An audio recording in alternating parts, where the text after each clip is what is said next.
Assalamualaikum warahmatullahi wabarakatuh. Saya Fitriyanti Panantu dengan NIM 1314245 akan mempresentasikan materi yang berjudul menganalisis substansi manajemen pendidikan. Baik, yang pertama adalah memahami dan mengidentifikasi peran guru dalam administrasi manajemen pendidikan. Yang pertama adalah merencanakan pembelajaran. Seorang guru harus merencanakan kegiatan pembelajaran yang efektif dan efisien, termasuk menyusun kurikulum, menyusun rencana pembelajaran, menyiapkan bahan ajar, dan mengatur jadwal pembelajaran. Yang kedua adalah menilai dan mengevaluasi hasil belajar. Seorang guru harus mampu menilai dan mengevaluasi hasil belajar siswa secara objektif dan akurat. Hal ini meliputi membuat soal ujian, mengoreksi jawaban siswa, dan memberikan nilai. Yang ketiga adalah membimbing dan memberikan motivasi. Seorang guru harus mampu membimbing siswa dalam belajar, memberikan motivasi, dan membantu siswa mengembangkan potensi yang dimilikinya. Yang keempat adalah berkomunikasi dengan siswa dan orang tua. Seorang guru harus mampu berkomunikasi dengan siswa dan orang tua secara efektif dan efisien, termasuk memberikan informasi tentang perkembangan belajar siswa, memberikan masukan, dan mengatasi permasalahan yang muncul. Yang berikut adalah mengelola kelas. Seorang guru harus mampu mengelola kelas dengan baik, termasuk menjaga disiplin, mengatur tata tertib, dan mengatasi masalah yang muncul di kelas.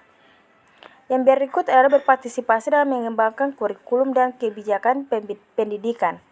Seorang guru harus mampu berpartisipasi dalam mengembangkan kurikulum dan kebijakan pendidikan, termasuk memberikan masukan dan saran kepada pemimpin sekolah atau pemerintah setempat.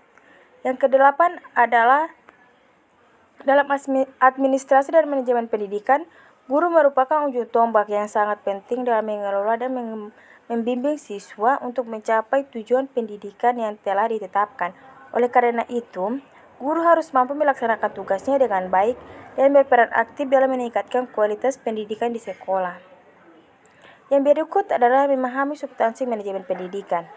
Manajemen pendidikan adalah proses perencanaan, pengorganisasian, pelaksanaan, dan pengendalian berbagai aspek pendidikan untuk mencapai tujuan pendidikan yang telah ditetapkan.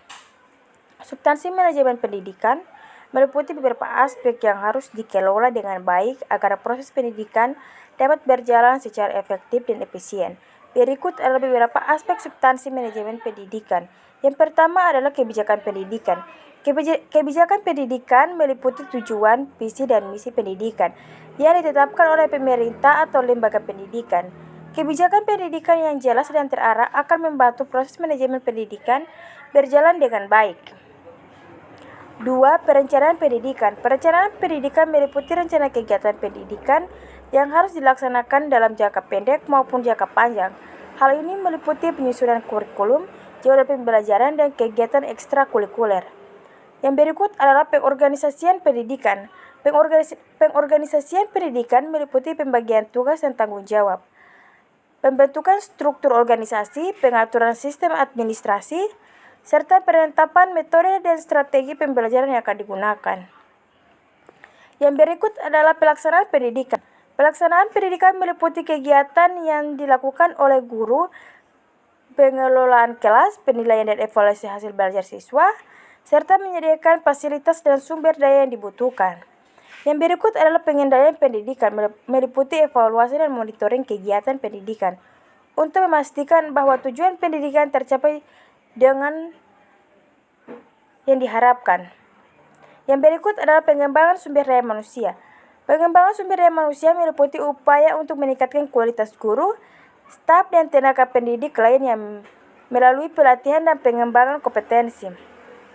Yang berikut adalah manajemen keuangan. Manajemen keuangan meliputi pengelolaan dana dan anggaran untuk mendukung kegiatan pendidikan, termasuk pengelolaan pembayaran gaji, pembelian bahan ajar, dan perbaikan sarana dan prasarana pendidikan.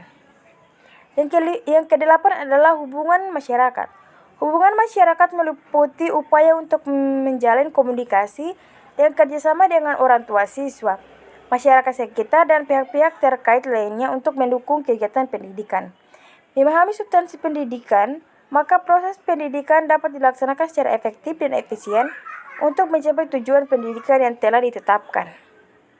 Baik, itulah presentasi dari saya. Lebih dan kurangnya saya mohon maaf. Wabillahi taufiq wal hidayah. Wassalamualaikum warahmatullahi wabarakatuh.